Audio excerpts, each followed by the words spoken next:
You know Gray Bar for electrical parts, but there's one more thing you may not be thinking of us for that can help maximize your next project's total value.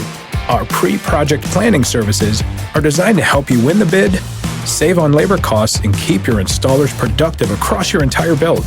The sooner you call us, the better. Because when we're there from the beginning, we can anticipate your needs and help you solve problems before they become problems. Yep, Gray Bar does that.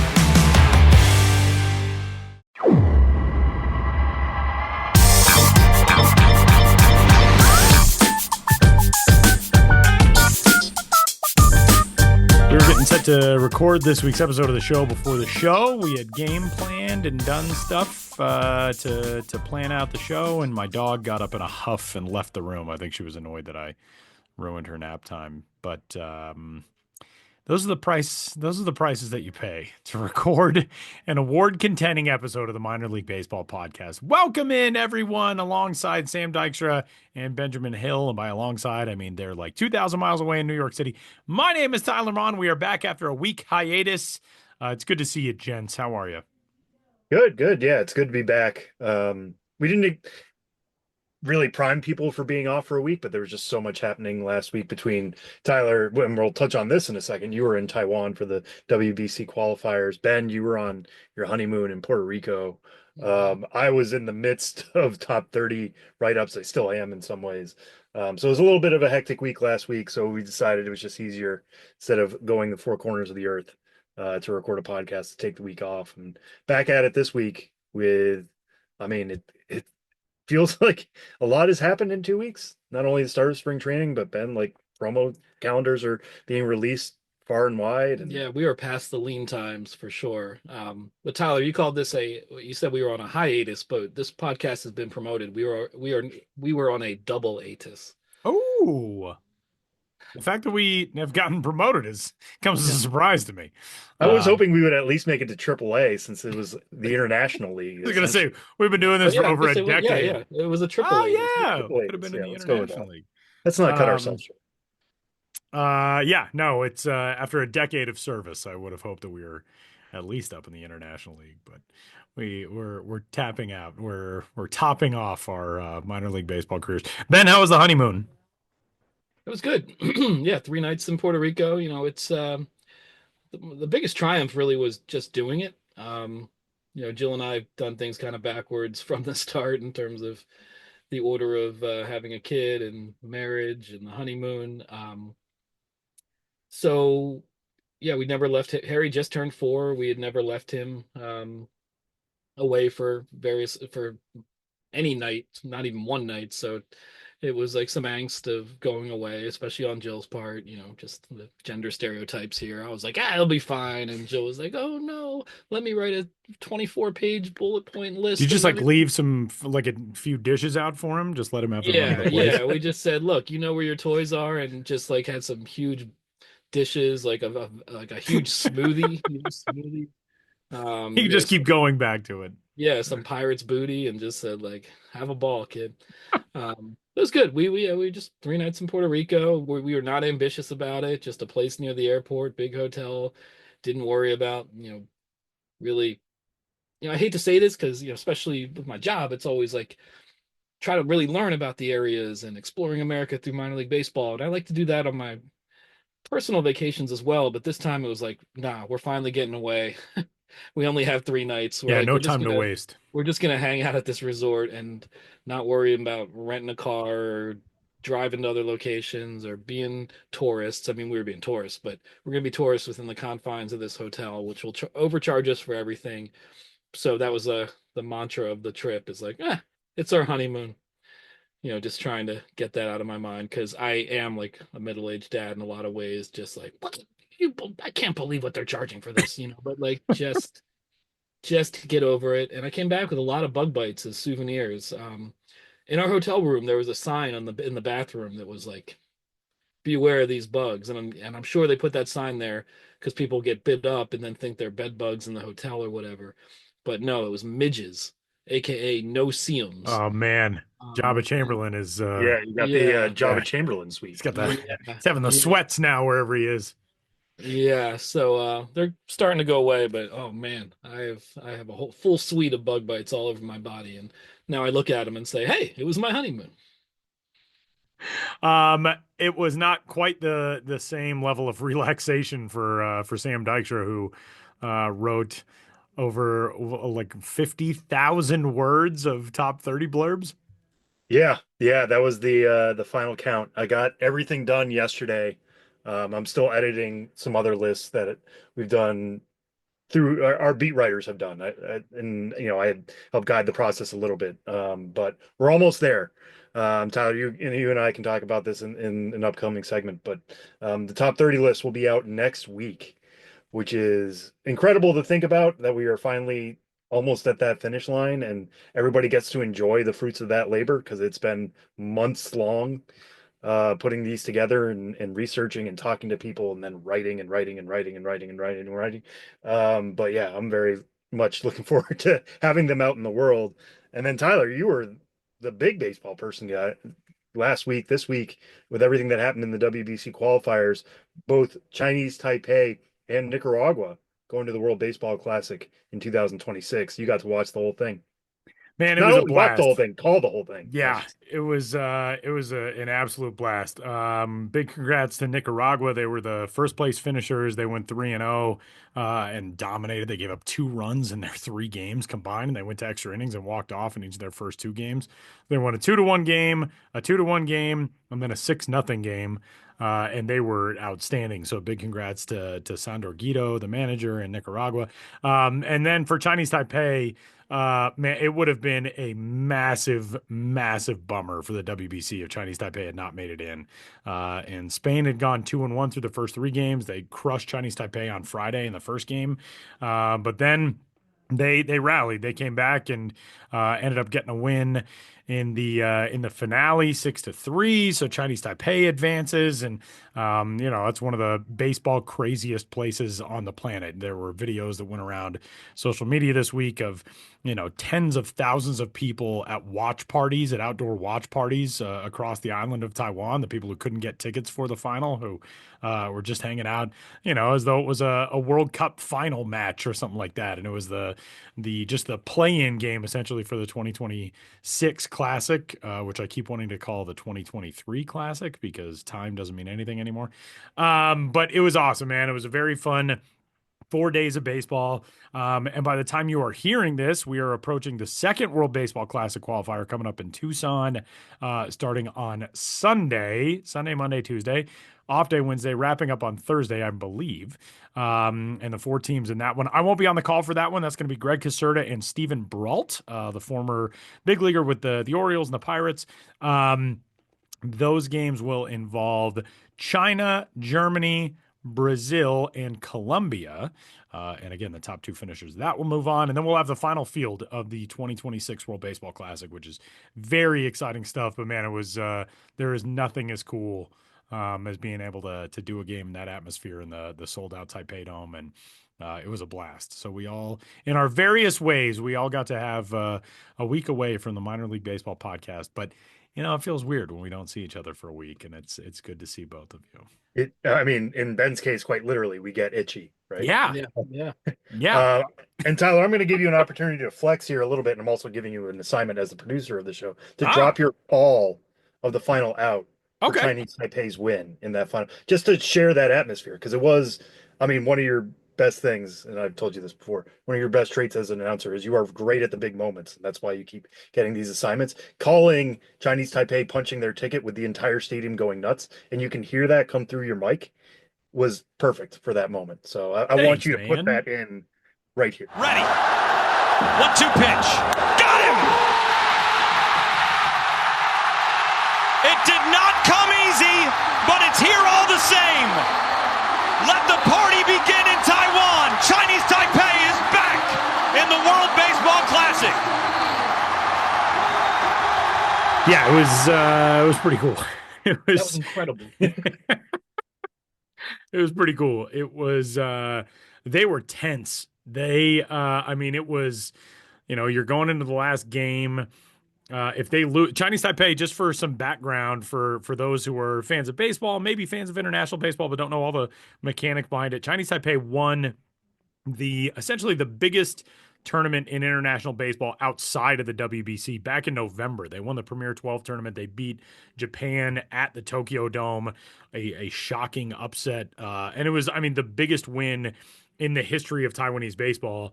And then all of a sudden, 3 months later, they were on the verge of getting eliminated from the World Baseball Classic. And it would have been a disaster. And part of the reason was they turned over essentially the entire roster. They were supposed to have 2 returning players to the WBC qualifier roster. And one of those guys is the former Arizona State Sun Devil, Lyle Lynn, who's a catcher formerly in the Diamondbacks organization. He was signed by the A's to a minor league deal, I think 2 weeks ago. So he opted off that roster so he could go to camp with the A's. They were down to 1 returning guy from that Premier 12 roster. They wanted to get the older guys some rest going into the CPBL season in Taiwan. So they went with all these young dudes, and they looked like young dudes the first 3 days. They were very tight. They seemed like they kind of were overwhelmed by the moment.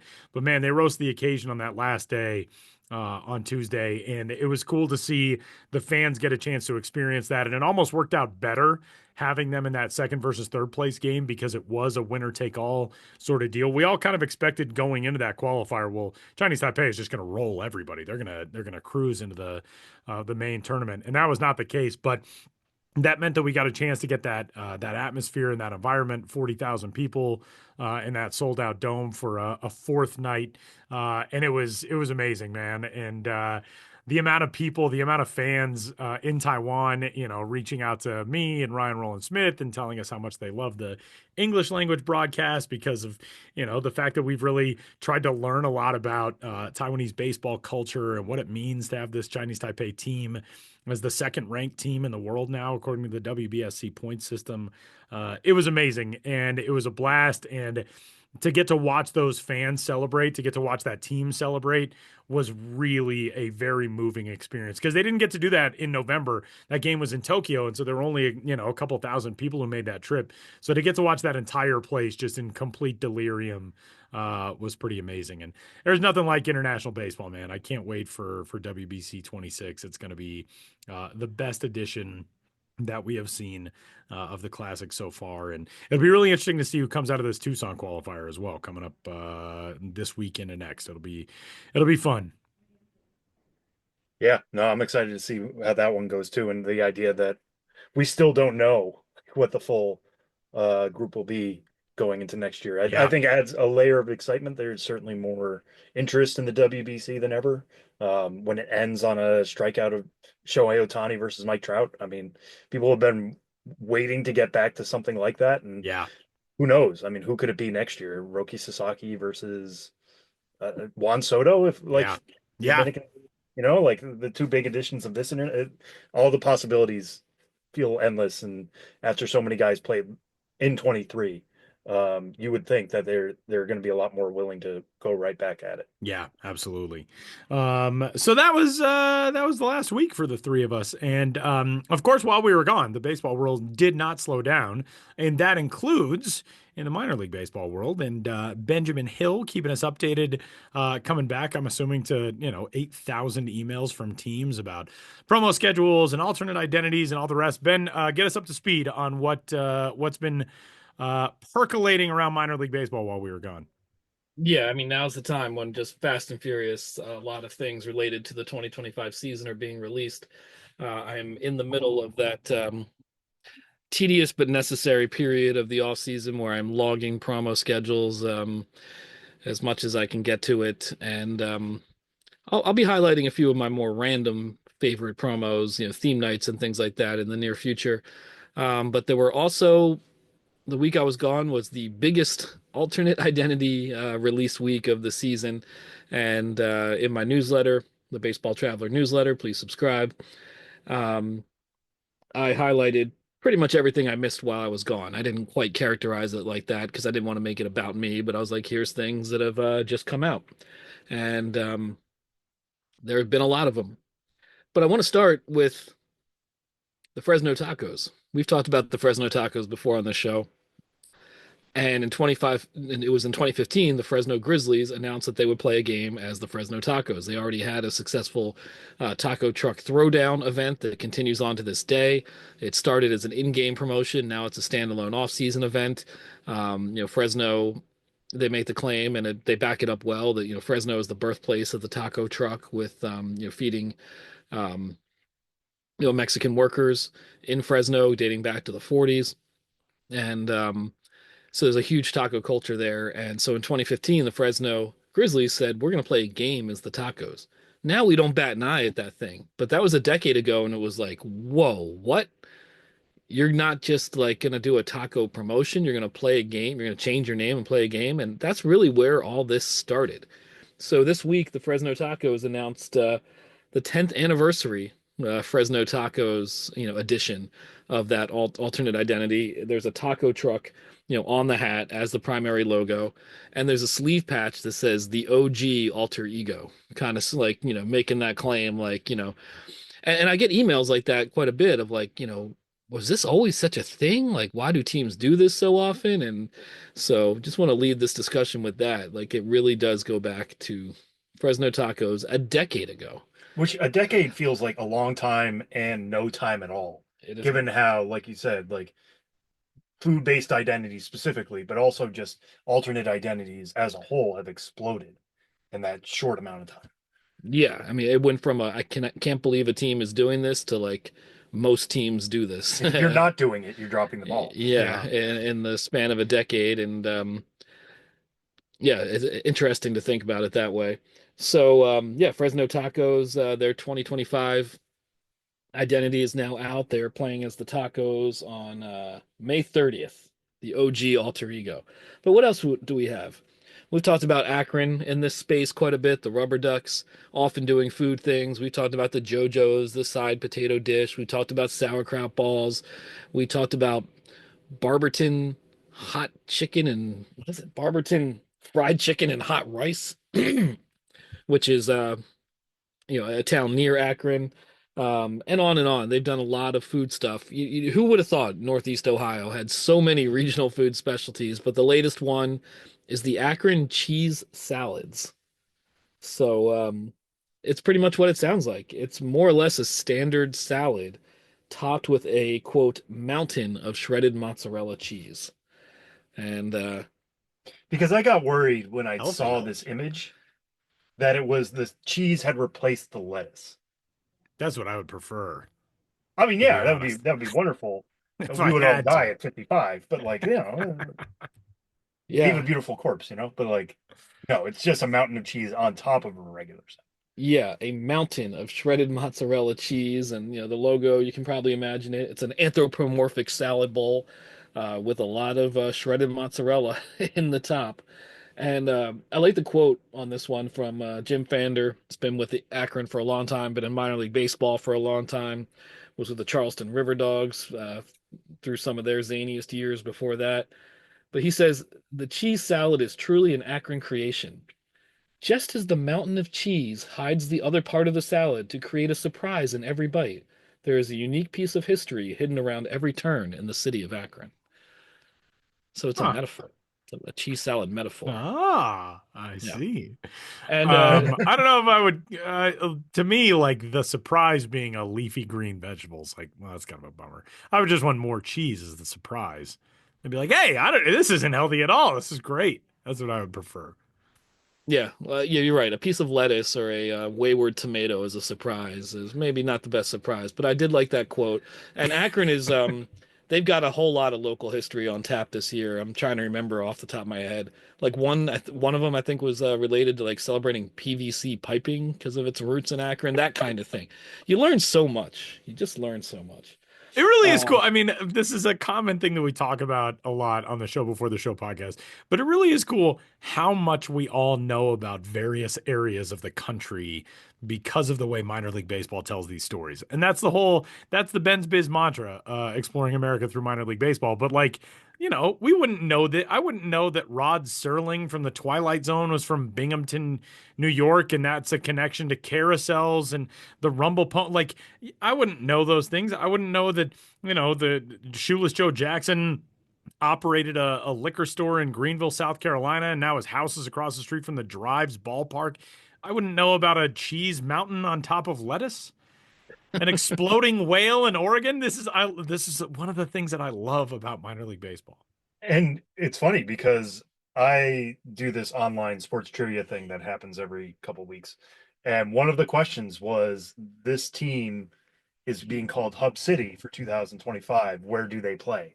And I'm like, this was, And I you mean, knew. it's on a platter. You knew. But yeah, On I a mean, platter, much like a cheese salad. there we go. Yeah, or a burger, Or a Spartan burger, burger. a Spartan burger. Yeah. Well, let's keep learning. I mean, did you know that the potato is the official state vegetable of New Hampshire? Did you also know that No idea. New Hampshire was home to the first, or one of the very first, widely reported alien abduction incidents in the United States? The Barney and Betty Hill incident in the White Mountains of 1961. Did Uncle Barney talk about that much at Thanksgiving, or did you guys just like sweep that under the rug? Yeah, my Uncle Barney and Aunt Betty did not talk about it much, but Barney and Betty Hill, alien abduction story, 1961 in New Hampshire. You combine that story with just the stray fact that potatoes are the official vegetable of New Hampshire, and that has led the New Hampshire Fisher Cats, based in Manchester, to unveil the space potatoes. And It's literally spinning two different wheels and just Yeah. seeing what we land on. Yeah, so I don't know. I think you could go either way on one like this. On one hand, it's like really zany and just a weird combination, but on the other, maybe some of us want a little bit more like of a coherent thread to explain.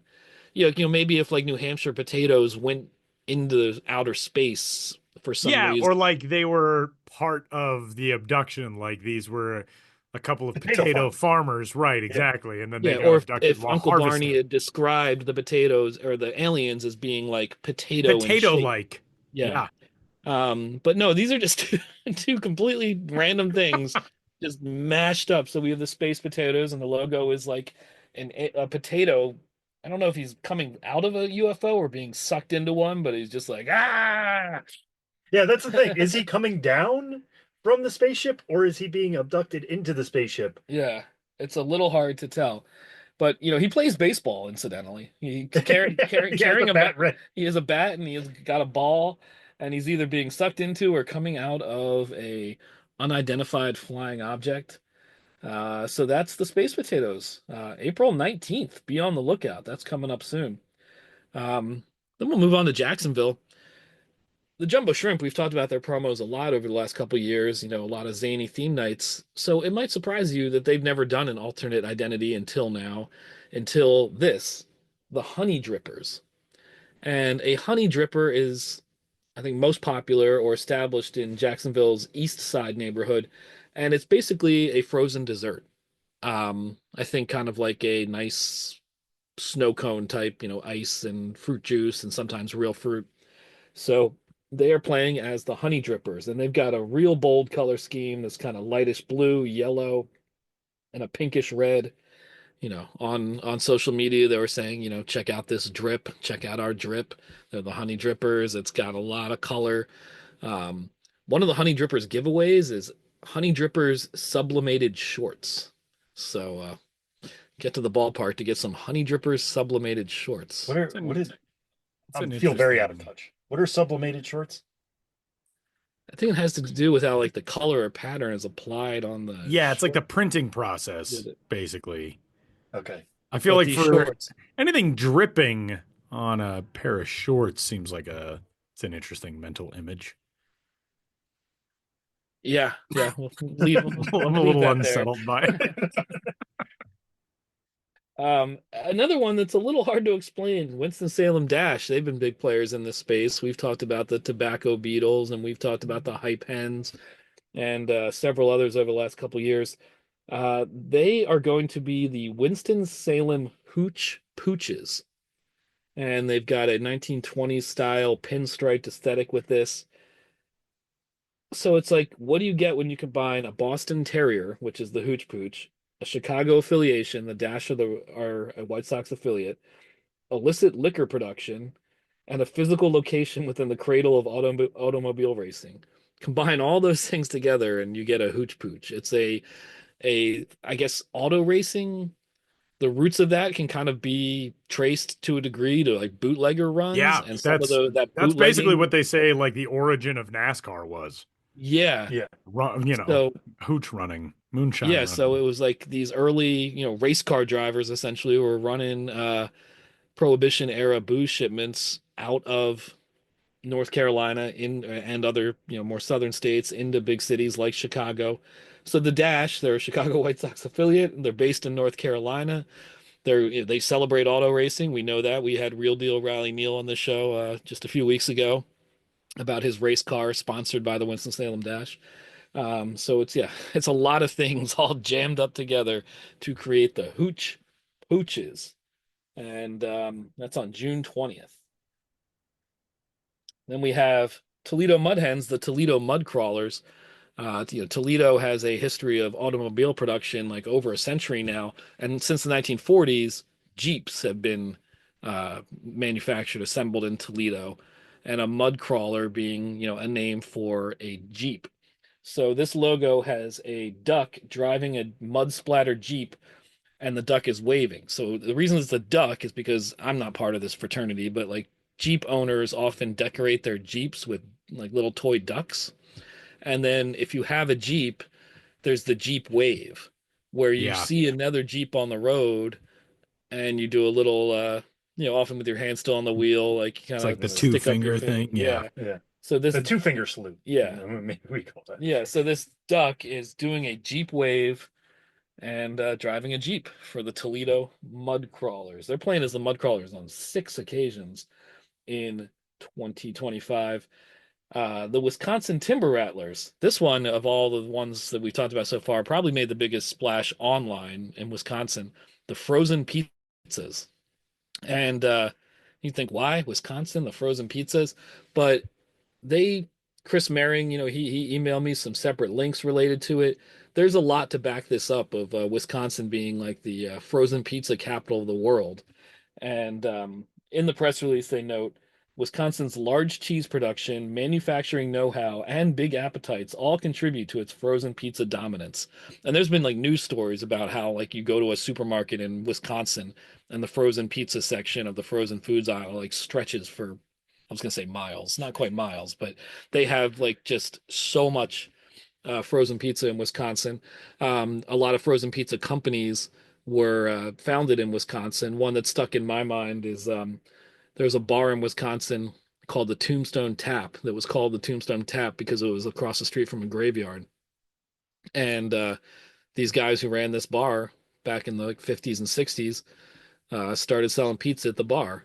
And that's what became the Tombstone, frozen pizza company, and that come from Wisconsin. That's one of many. that's If you pretty really want cool. to dig, yeah, if you want to dig, you can find many similar Wisconsin frozen pizza facts.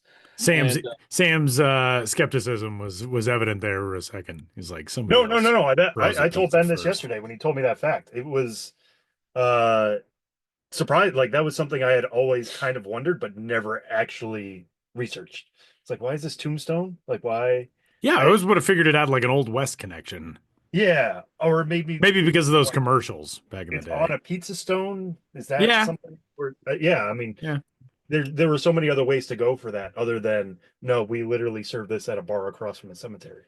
Um, that feels like that could come up in Jeopardy Oh yeah, in a yeah. That month's is time, that definitely and seems true. you'll be able to impress your friends or Yeah, your spouse I or would have whoever. said like, oh, it's from Tombstone, Arizona, and it's not at all. Wrong. yeah, wrong, idiot. Beep, beep, beep. That's the Yeah. Jeopardy sound. But the logo for that is um, it's an oven with like ice all over the oven. I mean, I feel like an oven is for making things not icy anymore, but like the oven itself has ice on it, like you just like emerged from the Arctic or something. And this oven, anthropomorphic, of course, is holding a pizza with ice coming off it. It makes more sense that there's ice coming off the pizza because it's a frozen pizza. Then there's another logo um, that's just like a kind of angry looking pizza slice with, ice on it, holding a cutter, a pizza cutter, like a baseball bat. So that's a good one. And there's going to be a bobblehead giveaway of the pizza oven, the frozen pizza oven. and that's a good one. The Wisconsin Timber Rattlers, they go all out. They got a lot of details, and they're doing it right on July 20th when they do that. And then there's one more I want to talk about, and this one was not included, in that little roundup that I just did. That's on my newsletter, and it's one that I wrote about separately because alternate identities can be all sorts of stuff. So while we just talked about a half dozen or so, more frivolous, goofy alternate identities. One that is very much worth talking about is the Arkansas Travelers, who are going to have a weekend, August 21st to August 23rd, where they play as the Little Rock Nine. Obviously, that sounds like the name of a baseball team. Arkansas Travelers are based in Little Rock, and nine, nine players on the field, et cetera, et cetera. But the Little Rock Nine were a group of high school students who integrated the public school system in Arkansas, Little Rock Central High School in 1957, and that was a national, even international story when they first tried to go to the school. And this is in the wake of Brown versus Board of Education. Wait, that was the name of the yes Brown versus Board of Education. That was in like 1954, but the Southern states were still, resisting that piece of that federal dictate. And so in 1957, a group of activists and local leaders, took matters in their own hands and, tried to force the issue. And these nine very brave high school students went to integrate the school, and they were blocked by the Arkansas National Guard from attending. And then the federal government intervened, sent like the National Guard. I think they ended up actually getting some of the Arkansas National Guard who were sent by the governor to block them, then had to kind of switch sides to then enforce them being able to go. So it was a huge national issue. And, there's a lot of, pictures of these high school students, just huge unruly mobs outside the building. Who's in those photos? Just a completely unrelated but sports connected thing. In the background of one of those photos from September 9th, 1957, in the group of white students trying to block those students getting in is Dallas Cowboys owner Jerry Jones. Yes, who, I've seen that photo too. Addressed those recently.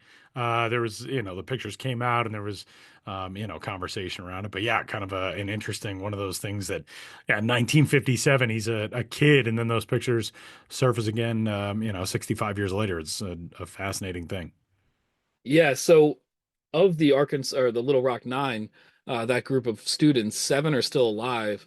And in talking to the team, they're like, it was not so easy to track them down. And some live far away from Little Rock at this point, and some, have some mobility issues, as you might expect from people in their 80s. But they did get in touch with one of the Little Rock Nine, Carlotta Wells, and so she gave it her blessing, and she's planning to attend, and she's helping to rally some of the other ones that she's still in touch with. So this will be a whole weekend in August 21st, August 22nd, August 23rd, a tribute to the Little Rock Nine that will also have partnerships with local HBCUs and also partnerships with Little Rock Central High School, which still stands today and is a active high school today. That's amazing. That is a tremendous promotion, and huge kudos to the Travs for doing that. That's fantastic stuff. Yeah, it's a really well thought out weekend that they're doing. And I think when in talking to Sophie Ozier, the general manager, or Ozier, I never say last names right, and Bradley Field with the team, they still had a lot of details to figure out, but they've got almost 6 months, and I think when all said and done, with all the guests they'll have and getting all these moving parts coordinated, it'll be, one of the premier weekends of the minor league baseball season. It's a like black and gold color scheme, which is the colors of Little Rock Central High School, and an interlocking LR, which has a really cool element in that the blank space in the R forms the number 9. It's one of those things you might glance at it and not see it, but then when you see it, it just boom, jumps right out at you. The 9 within the interlocking LR is a cool touch. So again, August 21st to the 23rd, Arkansas Travelers, Little Rock Nine, and it's another emotional journey. Space potatoes, cheese salads, Little Rock 9. One of those is more of a serious and poignant and thoughtful thing. Right. That's why I didn't Not try taking to... anything away from the others, but No, man, me that is neither. But if I'm that's a doing like really a roundup article, I'm not just going to shoehorn Little Rock 9 in there with between the space potatoes and the cheese salads. You have to know what goes together and what doesn't. And Little Rock 9, I was like, I need to do a separate story on that. And fortunately, I was able to do that right before I was able to write it right before I left on vacation. And then they announced it on President's Day, which you'd say, why would a team release something on President's Day? And it's because in the state of Arkansas, that's also Daisy Bates Day. And Daisy Bates was published a newspaper, activist, organizer who played a crucial role in those events of 1957 of supporting and galvanizing the community as that was happening in Little Rock and getting those students through the doors. And I think this is all. There's just real quick, Sam. There's a quote from Carlotta Walls Lanier, who is, as Ben noted, one of the Little Rock Nine who the team got in touch with. She says, "Quote: When I began high school back in the fall of 1957," and she explains what Ben was talking about a moment ago. She says, "Entering Central High School accompanied by over 1,000 members of the 101st Airborne. I never could have anticipated or even imagined what being one of the 9 would come to mean for the rest of my life. And here we are 68 years later, and our team of 9 is being celebrated by another team of 9, the Arkansas Travelers, the hometown team. This is another unexpected honor that will be exciting to see and participate in." This is one of the coolest promos that we have seen in recent seasons. This is huge kudos to the Arkansas Travelers for this. Yeah, and kind of tying all this together. I mean, we talk so much about minor league baseball being a local entertainment space, right? Like you are trying to get people out to your ballpark, have a fun night in the middle of, March, April, May, June, July, August, September, even October, maybe. You're just trying to like tap into that local culture, but it's also a community space and it should be shared in your history. And, there's so much talk about history now and how much we have to pass on and can't forget certain things. And Arkansas Travelers leaning right into that and doing it at a time when, like you said, Ben, what was it? 7 of the 9 are still alive. Yeah. You never know when that number is going to go down even further. You want to celebrate these people while they're here. So hopefully as many of the 7 can get there as possible, but even if they can't, hopefully they can feel the honor that is coming towards them. And this is something that, not every city is going to have a Little Rock 9 story, but you're going to have somebody. Yeah. You're going to have some local hero, some local group that is worth honoring while they're still here. Another thing that I find very cool about this is that the visual identity was created by a local company called Eric, Rob, and Isaac. Not surprisingly, founded by 3 guys named Eric, Rob, and Isaac. But they're in Little Rock, and I think that's awesome. Teams have started to go that route a lot in recent years, going to local companies and partnering with them on branding things. And this is just so cool. Again, huge credit to the Little Rock 9 in the baseball space coming up later on this season, and to the Arkansas Travelers for doing it, and to the kids themselves who are now in their 80s. That's crazy, but that's an amazing initiative. So great stuff. Well, Ben, amazing work as always. Obviously, one of the busiest times of year for you, but one of the funnest times of the year for us because we just get to pepper you with questions about all these cool things, and it's awesome to get to learn about all this stuff. Yeah, it's nice to have things to talk about. I mean, we always have things to talk about. Yeah, we just got through an off season where we're like, oh, what are we going to do? And then we rarely took last week accepted, but like we rarely took a week off in the off season. Yeah. Yes, true. But still, to have like fresh things to talk about and have it all pointing forward towards the season, and stay tuned. There's a lot more promos to talk about.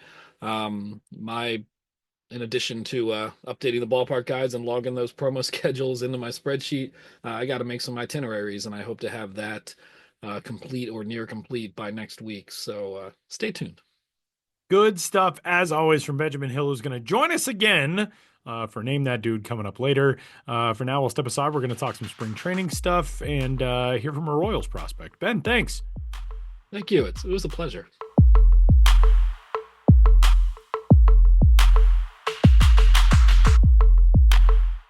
When you want your spring break to feel like and your kids' pool day to feel like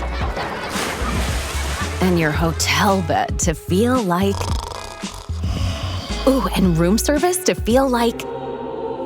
Because at Hilton, hospitality feels like... Your cabana's ready. Would you like fresh towels? It matters where you stay. Book now at Hilton.com.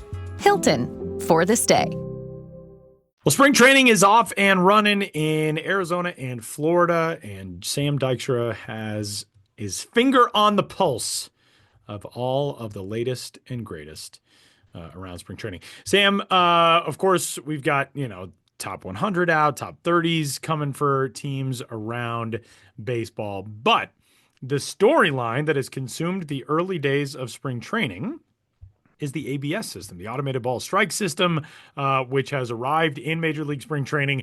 And for us, I think, has been really fun to watch. Honestly, I've been very entertained by this guy challenged this call and he got it. This guy challenged this call and he didn't. This one barely nicked the top of the strike zone and that got called as a strike. This one missed by less than half of a pixel and that was a ball. I think that's been entertaining. I know there are a lot of purists who are losing their minds over this, but I've enjoyed watching the first few days of the ABS system implementation in spring training. Give us your thoughts on what we've seen so far. Yeah, I mean, for us, this is kind of old hat at this point, isn't it? I mean, we've had ABS going back multiple years now in multiple levels between AAA. The Florida State League has also had it.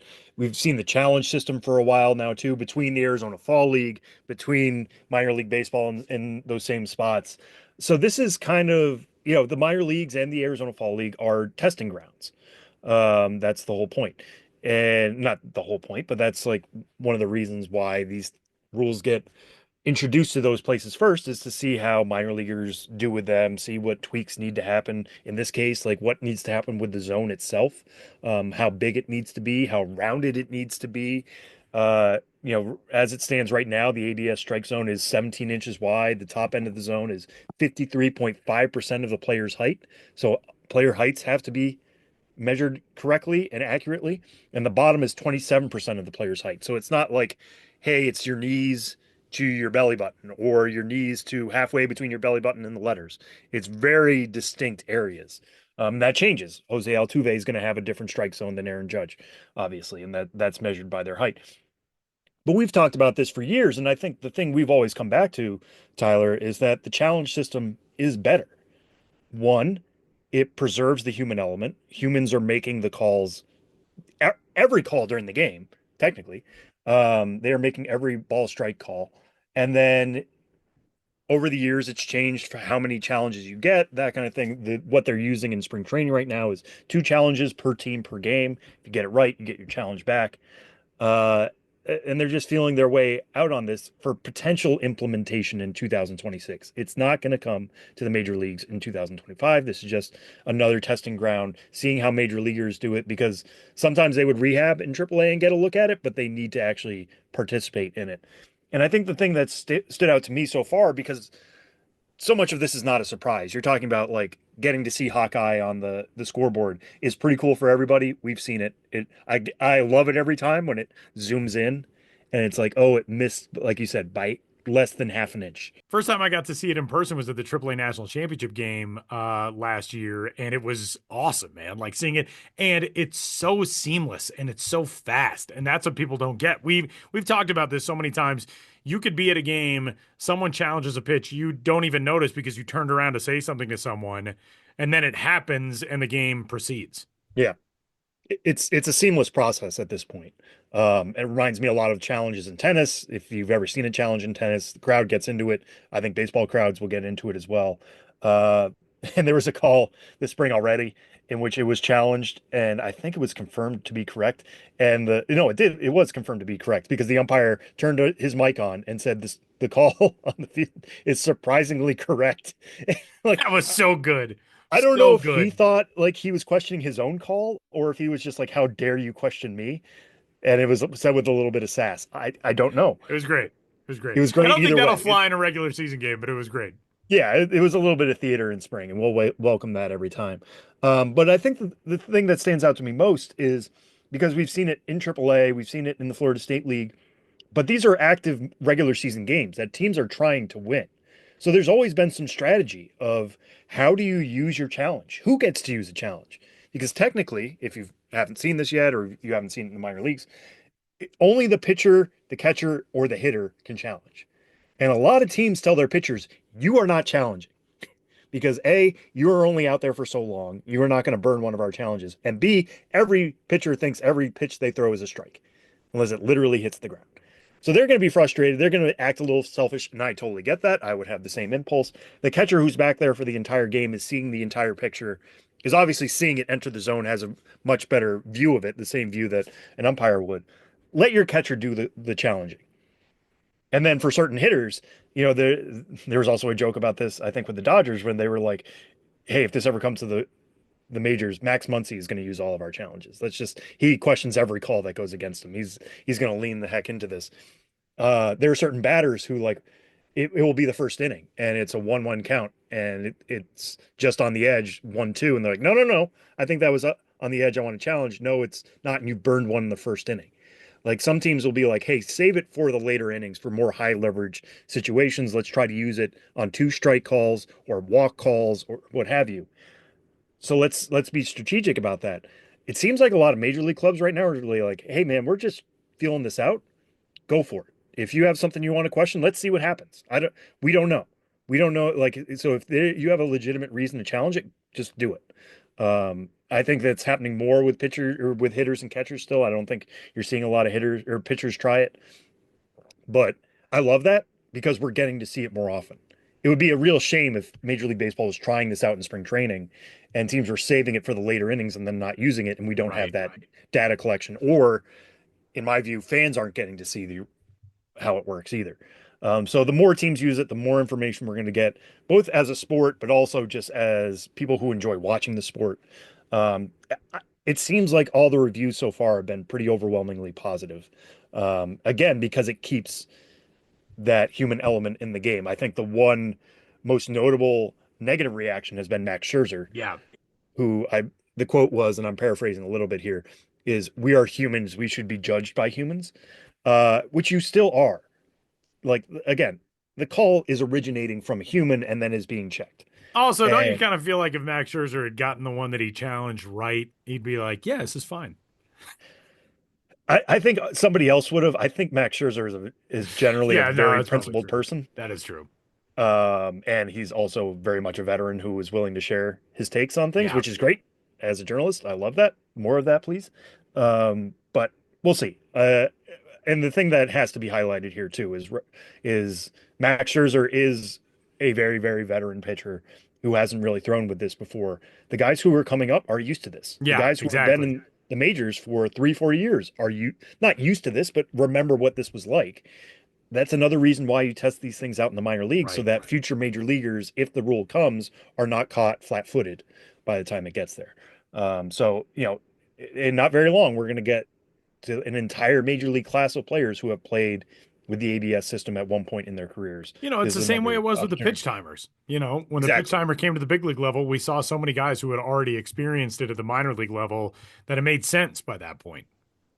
Yeah, 100%. So it's been really interesting to see it out there. Again, nothing super surprising about it so far if you followed the minor leagues, but the more people that get to learn about it, the more comfortable fans are with it. And I wouldn't be surprised if it's going to land in the major leagues as is.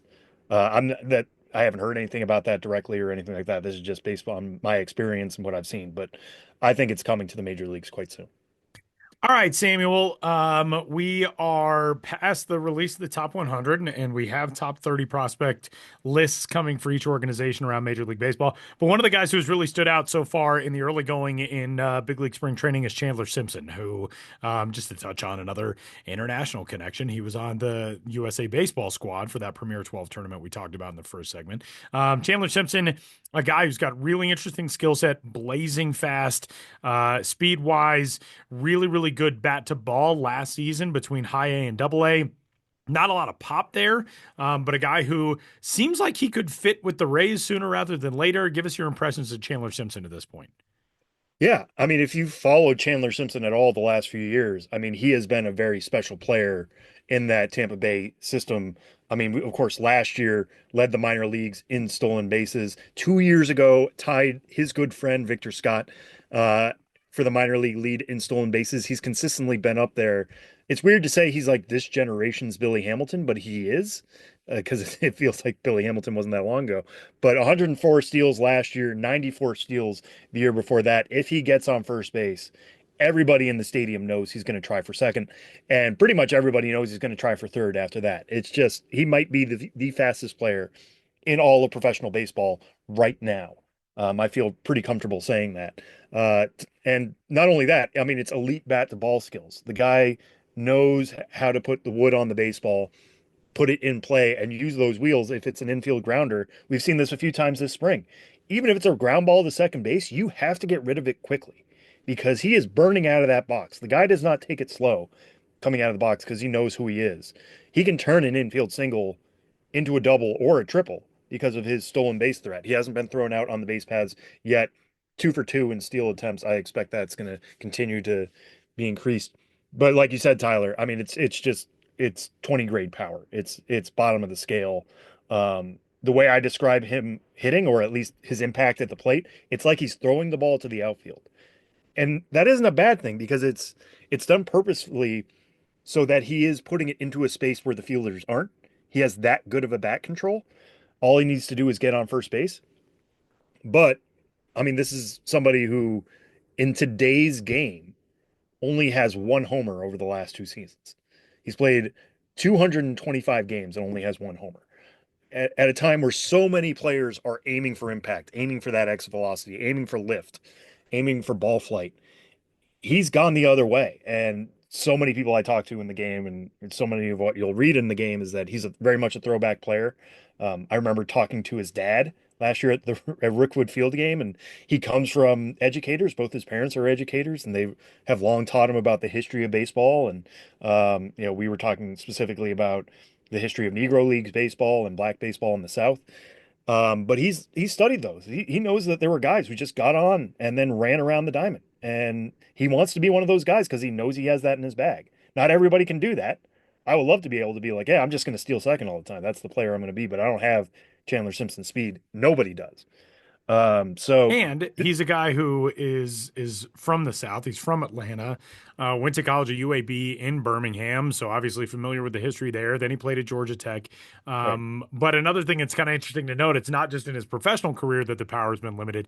Only had one homer in his college career as well. That came with Georgia Tech in his draft year in 2022. But yeah, it's sort of, we were talking before we started recording. He had 160 hits last year. 144 of those hits were singles, which again, if you are able to bring that to the big league level, that's fine because you're going to still be reaching at a good rate, and you're going to be able to turn a lot of those into doubles by swiping bags and all of that. But is there something else that can be added to that skill set, even just finding the gaps a little bit more often? yeah, I mean, maybe. And that's, I think, going to be the interesting conversation in Port Charlotte this spring. Talking to Adam Barry, who does our Rays Top 30 and also is the Rays beat writer for MLB.com. He seems to think that, Chandler Simpson's going to show out for a few weeks and then be sent back down to AAA. He hasn't seen the AAA level yet. He was there briefly, I think, in 2023 at the tail end of the year, and that's because the Rays had signed Billy Hamilton as a potential like pinch runner extraordinaire, obviously, and they wanted him shadowing him. So they didn't. I don't think they ever put him on the roster technically, but he was at least in the vicinity of Durham. But he hasn't been at that level truly yet. So do you let him get some experience there, try to add a little bit extra impact? But for me, when I look at Tampa Bay's like center field options, Johnny DeLuca, okay, a little bit interesting, but I think Chandler Simpson might be their best guy. Like it's his best skills, the bat to ball and the speed would play tomorrow. I was going to say St. Pete in Tampa this year. They're going to play at Steinbrenner Field, home of the Tampa Yankees and the Yankees spring training facility. But it's a skill set that I think could work immediately. Now the question for me is what is his defense going to be? Because even though it's 80 grade speed, he's still learning the outfield. He was an infielder in college, second base. His reads out there are not always great. His roots aren't always great. You can cover up, you can paper over a lot of that with speed, obviously. If you make a wrong step, you move the other direction really quickly. He can do that better than anybody. But are they going to be willing to live with some defensive miscues we'll see. It seems more likely that he's probably going to open in the minor leagues, but I just wouldn't be shocked. And we've gotten to see him make two stellar grabs in the outfield already this spring, robbing, I think it was Marcelo Meyer and Christian Campbell, two top 100 prospects of hits for the Red Sox. So if he can improve that even a little bit too, I can't wait for more people to get a look at Chandler Simpson. All right, Sam, as far as prospect talent that has showcased itself across spring training so far, is there anybody else who has stood out to you here? I know it's only the first week really of full-fledged spring training. We haven't even crossed into the month of March yet, but anybody else who's made headlines or made some headway that you are keeping an eye on? Yeah, I mean, it's a lot of what we talked about 2 weeks ago still. Like I'm keeping an eye on the position battles. It's been interesting to me that Christian Campbell continues to get a lot of run at second base. Even today, Alex Bregman was playing third base in infield drills along with Rafael Devers, so I don't think that's settled by any means yet. Obviously, spring training is still getting going. We're talking here on February 27th, but going to keep a close eye on that. Let's see some other ones that are out there that have been interesting. Noah Schultz debuted yesterday for the White Sox. Kyle Teal, while we're on the White Sox, homered off Roki Sasaki. Roki Sasaki faced batters. He had a simulated game for the Dodgers, I think it was last week, but faced off batters in a non-Dodgers uniform, and Kyle Teal took him deep, which is great for Kyle Teal. He's a top 100 prospect. Yeah. Which it's obviously going to be if you can make contact with a Roki Sasaki pitch. Right. But the fact that we got pretty clear video of that courtesy of the White Sox, it's on MLB Pipeline. It's just search Kyle Teal, Roki Sasaki. It's a write-up on MLB.com as well. I'm not going to pour a whole lot into that of like, oh, get prepared for 30 homer season from Kyle Teal or get prepared for a 5.6 ERA from Roki Sasaki. Guys are working on stuff. Like all he's probably trying to do there is locate his fastball where he wants it, and if the guy hits it, so be it.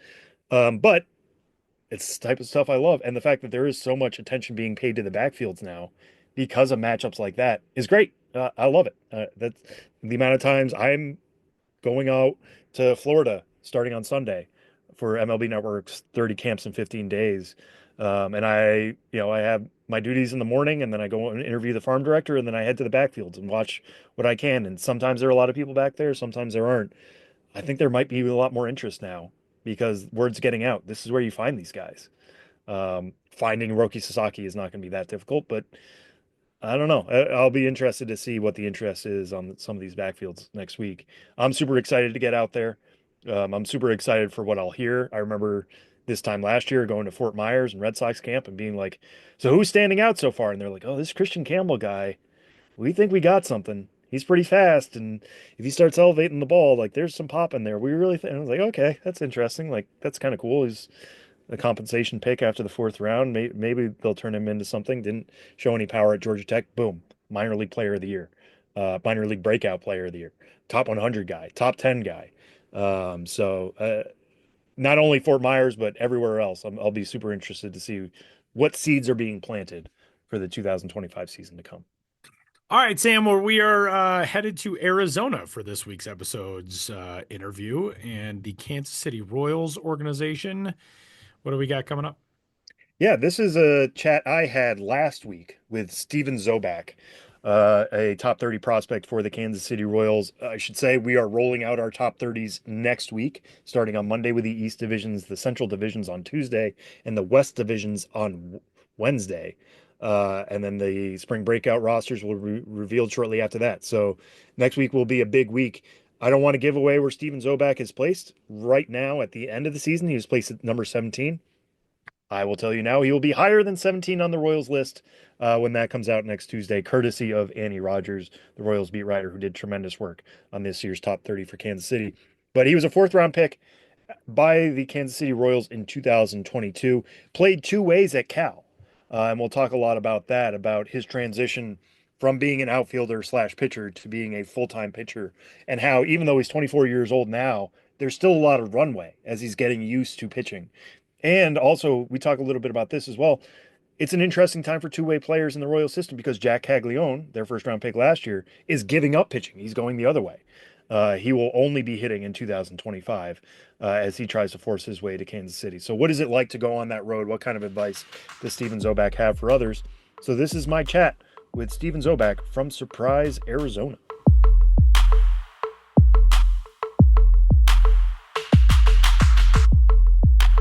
Chronic migraine is 15 or more headache days a month, each lasting 4 hours or more.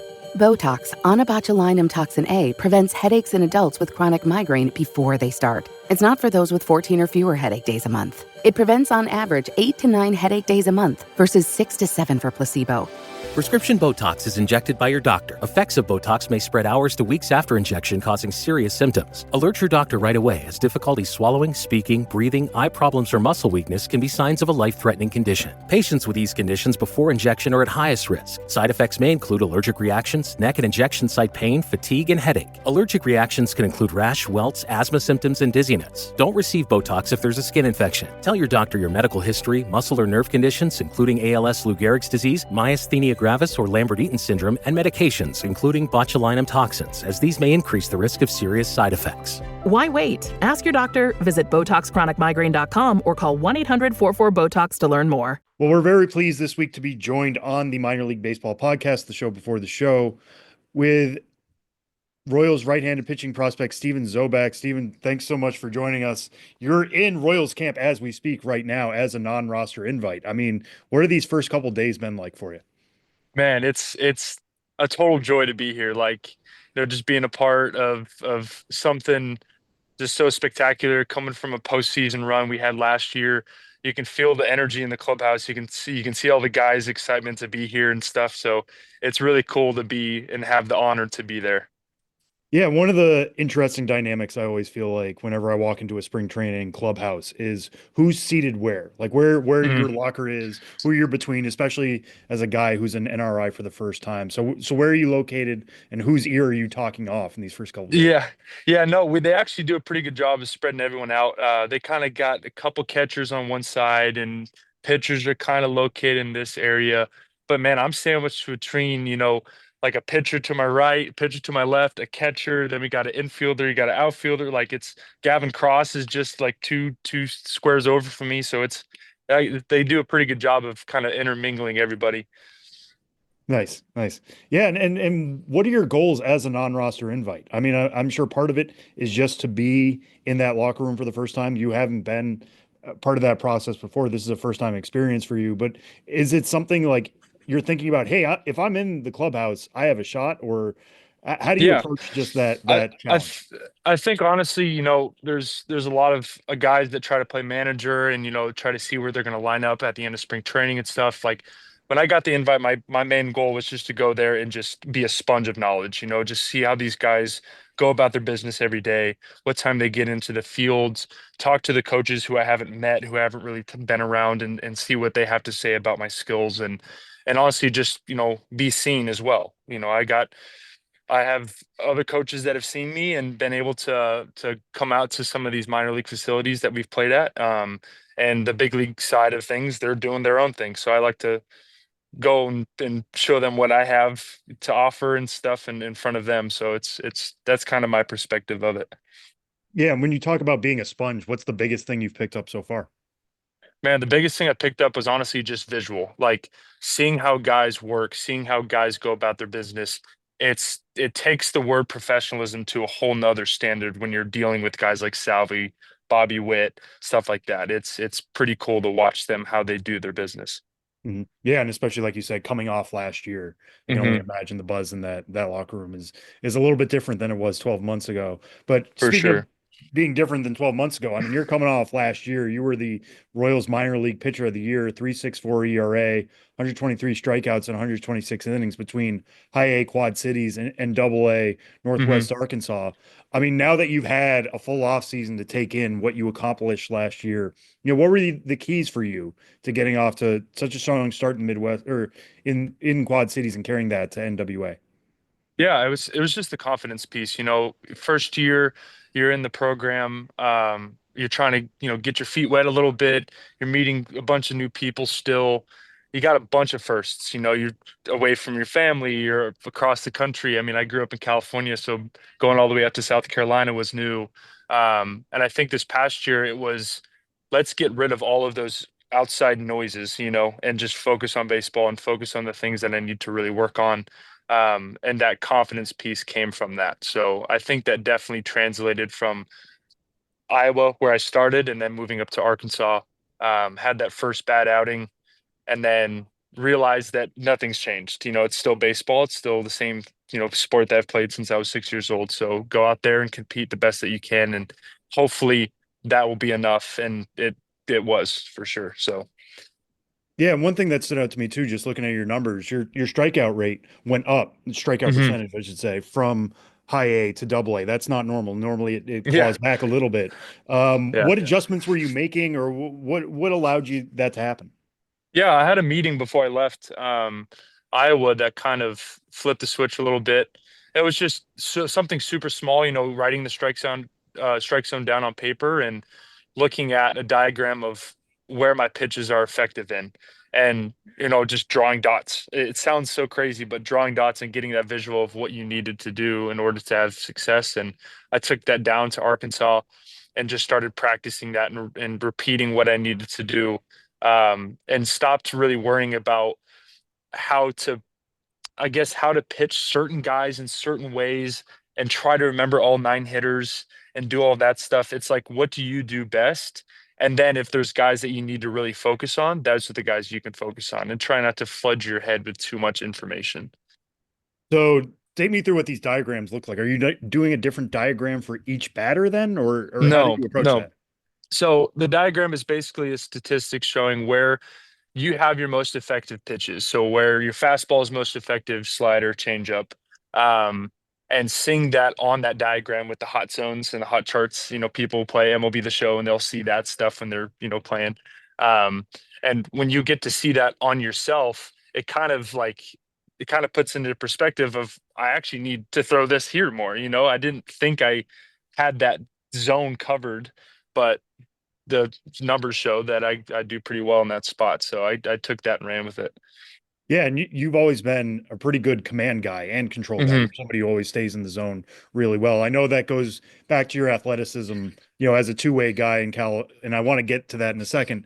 Hmm. But yeah, how does that kind of play into your game? I mean, is it intent? How have you improved spotting the ball where you want to throw it in those zones as a pro? Yeah, honestly, it's just like, bullpens, you have the intent to throw it exactly where you want to throw it. But I think a lot of people forget that you need to do that while you're putting stress on your body. You can't go up to a bullpen, take it really light and expect that it's going to translate really well on the mounds 2 days later.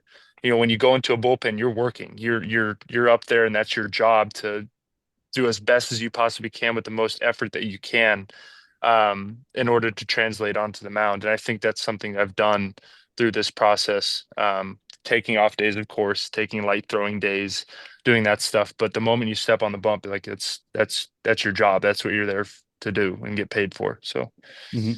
Yeah, and your slider has been one of your most effective pitches, mhm. especially last year. How has it changed since where you were in college, and how are you able to spot it as well as you are now? Yeah, I think honestly, just one day, you know, everyone tells the same story about a certain pitch that some people say, it takes this huge, long transitional period of time to order to kind of fully get it. Some people say you just pick it up and threw it, and it just was good. Um, I think this slider was one of those pitches where I just picked up, and it was like, throw it as hard as you can, rip down on this seam, and bam, there you go. It was something that I was able to kind of replicate and do over. Yeah. Was that something that was that a grip that somebody had given you? Was that something you saw online? Why that one on that day? Yeah, so well, like we talked about with the command of the fastball, and I saw Mariano Rivera, and he was doing this little offset cutter kind of pitch, and I decided to screw around with it, and it was doing what a cutter should do. Obviously, definitely not as good as his, but it was doing something along those lines, and I realized that all I had to do is kind of flick my wrist out front a little bit more, get off to the side of the ball a little bit more, and it turned it into that slider profile. So taking that, something that I do well, and then kind of manipulating it to where I get a different pitch out of it, it made the most sense to me. Um, and like I said, I picked it up one day, was throwing the cutter, all of a sudden turned it into a slider. So, Yeah, I mean that reminds me of there was this clip that goes around every once in a while with this picture of Roy Halladay being taught the cutter Sorry, by these Mariano. planes. Yeah. Oh, These planes. Go ahead. Sorry. no, it just that just reminds me of there was an All-Star game where Mariano Rivera was showing Roy Halladay his cutter, and Yeah. everybody's like, "Oh, it's just that simple. Just learn from Mo, and Yeah. you'll be fine." Exactly. What was the timeline on that? When did you realize like that's what was going to work for you? Yeah. So when I first got drafted, I came down here, and we were throwing bullpens. We were doing stuff like that, and it was the slider was there, but it wasn't something that was super effective. Like I had a two seam back then. I had a curveball back then. I had pitches that would do stuff, but were too meshed together, and it ended up just looking like a pot of gumbo. Everything kind of just meshed. Um, so we wanted to kind of differentiate between the two, and I picked up that cutter kind of action, and I started throwing it around, doing that stuff, turned it into a slider, and they were like, "Hey, this is actually a pretty good pitch. You can eliminate that curveball, keep that four seam fastball, and then we'll work on the changeup." And so that's how the arsenal kind of progressed to the point where it is now. Yeah, and speaking of that changeup, I mean, that was one thing I wanted to bring up. I know you're somebody who's constantly tinkering with Yeah. grips. I mean, where's the status of that right now? Yeah, currently I'm throwing like a variation between the one I had, last year, which is more just a traditional seam shift, I guess, change up, and then screwing around with the kick change a little bit. So trying to figure out that one. That one's an animal in itself. Yeah, for people listening at home, I feel like kick change is something that's starting to catch on in a way that Yeah. people might be starting to hear a little bit more about. But what exactly is that pitch, and what is the grip that allows it to work? Yeah, so I actually have a baseball here. So a kick change, like a regular change variation, is holding it like that. Some guys hold it this way. Some guys hold it, four seam change up and can pronate really well. I'm not a pronator because, the slider obviously is one of my better pitches, and some guys can throw a really good sweeping slider that can pronate well and stuff, but I don't know how to pronate. Um, and so in order to get a changeup without pronating, you need to have some form of, physical attribute to kind of change everything. So all it is was me just picking up my middle finger and Huh. placing it down so that my ring finger is longer than my middle finger. And when I throw it, this middle finger almost kicks out a little bit, or it changes the axis of the way that the ball is spinning. Tread out in Florida, they made a really good video that I watched, and it kind of helped me visualize it a little bit and then learn how to throw it more effectively. It's a tough pitch to get into the zone and be consistent with, but it's definitely something that it's worth working on for sure. Yeah, so for anybody at home who may have heard the kick change, I think Clay Holmes is somebody who's talked about it publicly Hmm. on the last few weeks with the Mets as he transitions to starting. There's another Yeah. version of it. And I mean, spring is for tinkering, right? This is the time Hmm. where you are getting things set for the season. But are you somebody who likes to have everything set on, no matter where you're going to start the year, whether it's Northwest again or maybe even Omaha? Do you want everything Yeah. set in a certain place, or will you still be moving around with stuff by then? I mean, it's baseball. At the end of the day, you're gonna work on stuff all year. I mean, hitters do it all the time. Hitters go in the cages during the game. Pitchers are always constantly working on stuff, and even the things that you go into the season doing really well, your body starts to slow down. The recovery starts to take a little bit longer the later you go into the season. So things might not come out the same way that it did early on. And you just have to figure out ways to kind of manipulate that into a pitch that will be effective and work. Mhm. So Yeah. Yeah. And as you're measuring what is working as a changeup, what are you primarily focused on? Is it just getting an arm side pitch? Is it separation? What are the big factors for you? I think honestly, looking at the numbers, we do a lot of stuff with TrackMan, Rapsodo. Um, sorry, these planes. Yeah, you're good. We do a lot of stuff with TrackMan, Rapsodo. Looking at those numbers is extremely important. Getting the feel for it too. So I'm a huge feel guy. When we were at Cal, we didn't have a whole lot of numbers to work with and stuff like that. And I honestly think that made me into a better pitcher because it was like, what are the hitters telling you? You throw in a pitch and they're not swinging at it. Obviously, they can see it pretty well. So having those numbers tell you what the feel meant can kind of translate into hopefully getting swings and misses and weak contact. Yeah, and you mentioned Cal again, so let's get into that a little bit. I mean, Yeah. you showed up on campus as a two-way guy. You had 32 plate appearances your first season. You had 5 games as a pitcher. Then you started to transition more to the mound. Just what were those conversations like when you were in Berkeley? Yeah, the first and second year when I first got there, it was, you're going to be a two-way guy. Um, I was super excited, just like I am here. I was just a sponge. I had no idea what was going on freshman in college. It's like everything is just, you're seeing all the seniors and stuff. We got there, fall went smoothly. Everything was pretty set. I think it was set up to where I was going to be like a bench guy for a while, kind of get my cleats under me a little bit, getting on the field every once in a while when I could. And then COVID hit. We were on the bus going to Washington State. It was going to be like 16 degrees that weekend. We were all, man, this is going to suck, everything. And we get on the bus at 5 o'clock in the morning, ready to go to the Oakland airport. And our coach comes on there and goes, "Hey guys, we need to talk." So we step off, and he was basically like, if we go up there and something happens, and one of you guys happens to test positive for COVID or whatever the case may be, we're going to be up there for 14 days. Like, we're going to be at this hotel at Washington State for 14 days. And that time it was like, if you got corona, you were a leper at that point. Everybody was, we're going to put you in a different building. So we all decided that it probably wasn't the best decision to go through with it, and we ended up canceling that tournament. And soon thereafter, I think NASCAR ended up not going through, NHL ended up not going through. Like, it was within 3 hours, 4 hours of us making that decision. So I felt like we made the right one. So my sophomore year, got back. I was just a two-way the whole year. Ended up playing, I think, quite a bit. I played left field, played right field, pitched, closed out games. And then my junior year, I got to campus, was working through the fall as a two-way guy. They pulled me off to the side and said, "Hey, we want you to be a starter."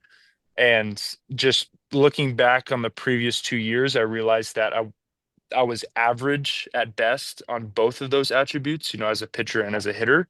And in order to be a starter, I felt like that was something where I needed to, fully delve into. I needed to be a part of that kind of deal. So I couldn't just get by with average. So I told him I just wanted to pitch if that was the case, and the rest was history. Had a decent year and get drafted and come out here and shove. Yeah, yeah. I mean, now you're at Double A. I mean, normally I ask guys like, how would Steven the pitcher approach Steven the hitter, or how would Yeah. Steven the hitter go at? And I feel like in your case, one would dominate the other pretty well. I mean, Oh yeah. is there any time you're Oh ever yeah. thinking like as a hitter on the Yeah. mound, essentially? Yeah, absolutely. I think earlier in my career for sure. Now it's more of a chess game. Still thinking like a hitter, obviously, but these guys do things that I used to do as a hitter. Oh, sorry, these planes. We're right next to Luke Air Force Base, so I know. it's, Yeah, I've been there before. I gosh, sorry remember. about that. No, you're good.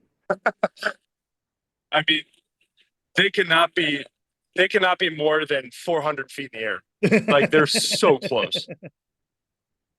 But like I was saying, these guys here, they hit just so much better than I ever could have possibly hit.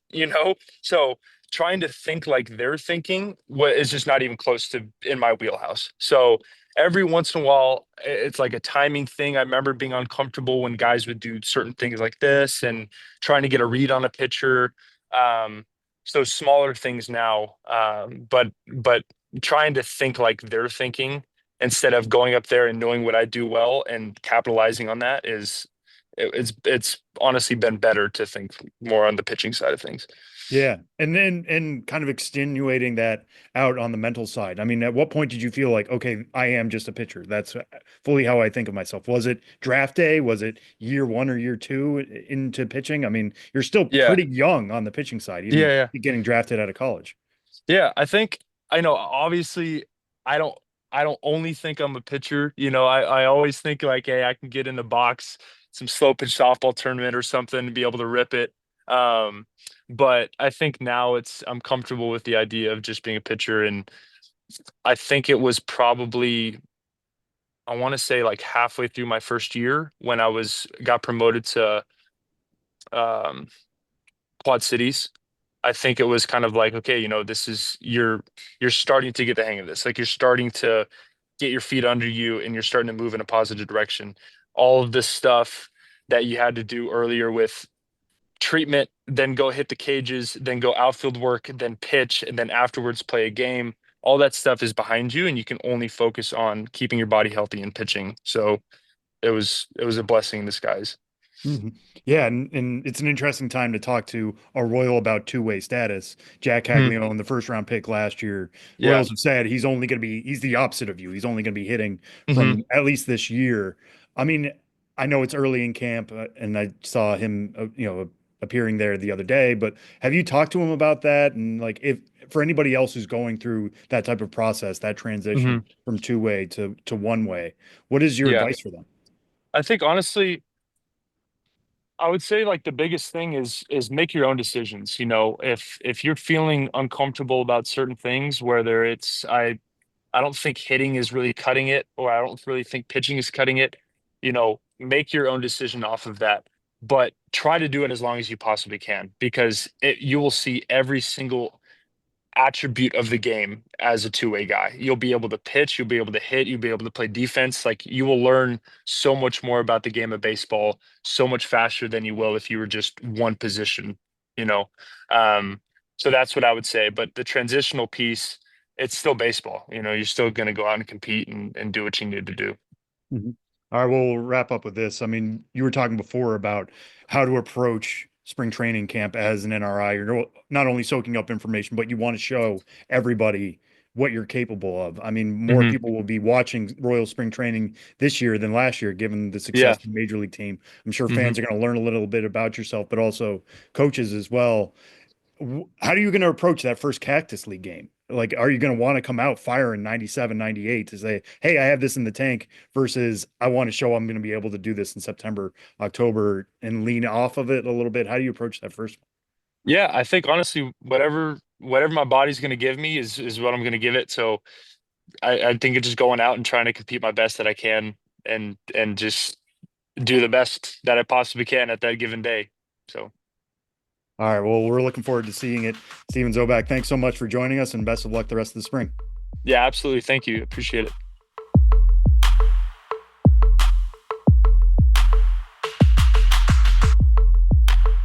Does it ever feel like you're a marketing professional just speaking into the void?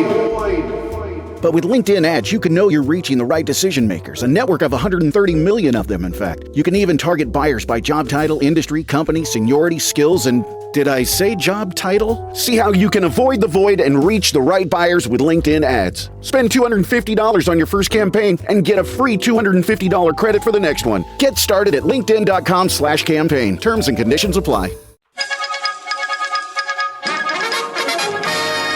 Interrupt this podcast to bring you another thrilling edition of Ghosts of the Miners. Now, here's your correspondent and host, Joshua Jackson.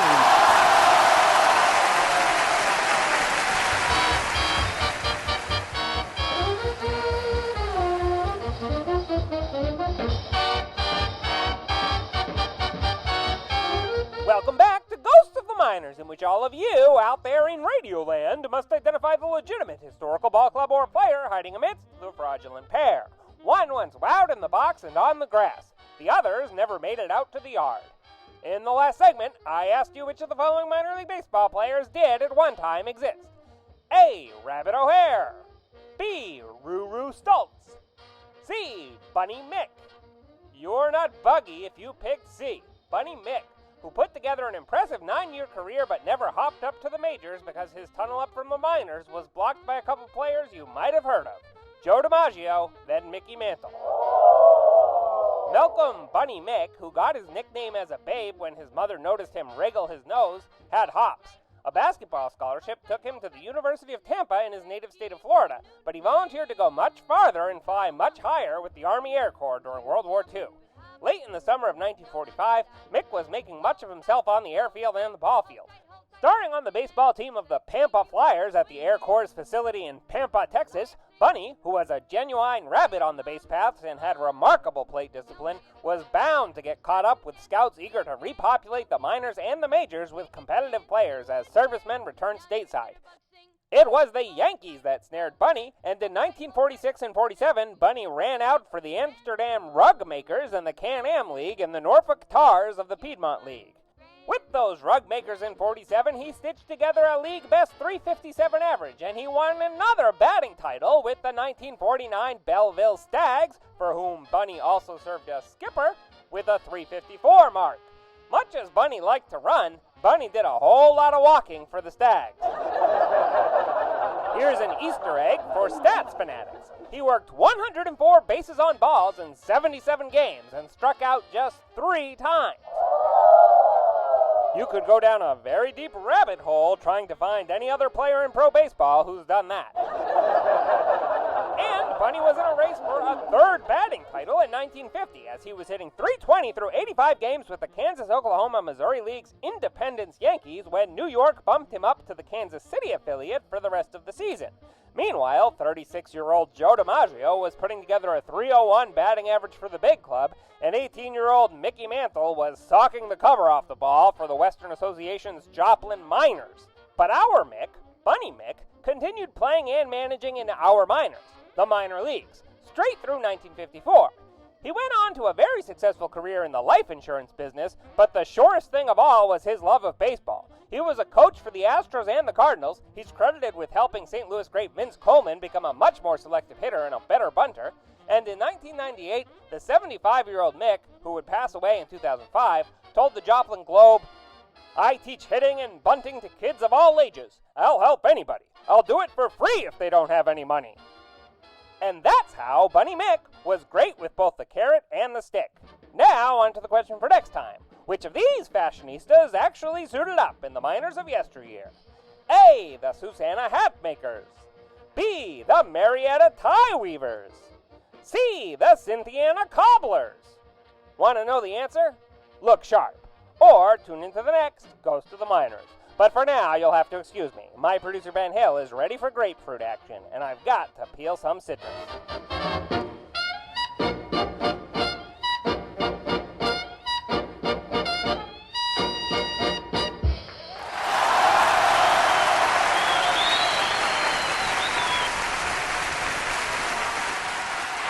Massive thanks, as always, to Joshua Jackson for stopping by with Ghosts of the Miners.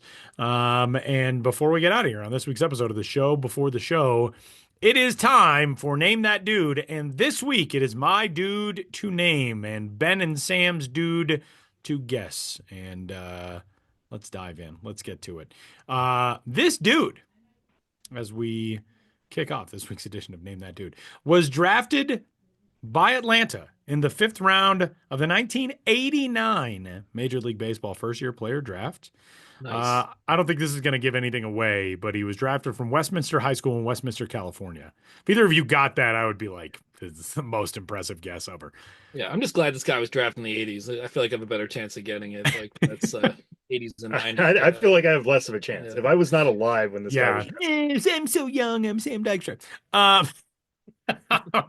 Sorry, Sam. Turning 35 in a month. Like it's I don't know why I had to go after you for that.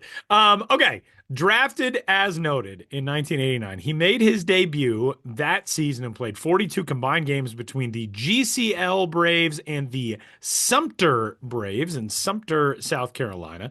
Following year, his first full season, he made the jump from Sumter at then Class A to the then Class A Advanced Durham Bulls of the Carolina League. Following season, 126 games with Double-A Greenville. The Atlanta organization has always been so creative with their minor league team names. Sumter, the Braves. Durham, the Bulls, obviously. Greenville, the Braves. And then the next season in Richmond, he was with the Braves. That was in AAA in the 1992 season for 123 games. He made his major league debut that year. I guess I've given away that he's a position player. But he made his major league debut. Who was in all the time. This is a rubber arm make him dude. different in the 80s. 123 games. Made his big league debut that season with Atlanta, was back in Richmond for 98 games in 1993, but was up with Atlanta for 22. 1994, he really established himself at the major league level, but obviously that was the strike year. He played 92 games at the big league level in 1994. 1995, 4 games with Double-A Greenville, presumably a rehab assignment there. And then he was a major league regular from 1995 until the end of his career, essentially, in 2007. Now, in 2006, he did miss the majority of that season, but he still was a regular major league guy. His 2006 season, that was due to a shoulder injury, shoulder surgery that robbed him most of the 2006 season. From 1995 through 1999, he was with Atlanta and was one of those guys who you were like, oh, this is a scary bat. This dude is really, really good. And you look back on his numbers, he put up, high 800, low 900 OPSs for the majority of his career. From 1999 through 2002, he was above 900 in OPS every season. But weirdly enough, like looking back on his career, never led the big leagues in homers, didn't lead the big leagues in RBIs, despite the fact that he was a regular big-time RBI guy, although he only had one 100-plus RBI season. But he was a run-producing dude in the middle of the lineup. Signed with the San Diego Padres in 2000, spent time with the Padres through 2006, and then a season, and I had completely forgotten this, but a season with the San Francisco Giants to end his career in 2007, his age 36 season. Does anybody have a guess? I have a guess too. Okay. But Ben, you say yours first. Ryan Klesko. That was going to be my guess. Ryan Klesko is it. All right, good. Ryan Klesko, a guy who, I was kind of surprised to look back. Ryan Klesko had one of those careers where you're like, well, obviously this dude made multiple All-Star games and was, a regular contender, got some, MVP votes and an outsized great season. He had one All-Star appearance. That was in 2001 in Seattle. He finished 3rd in Rookie of the Year voting in 1994.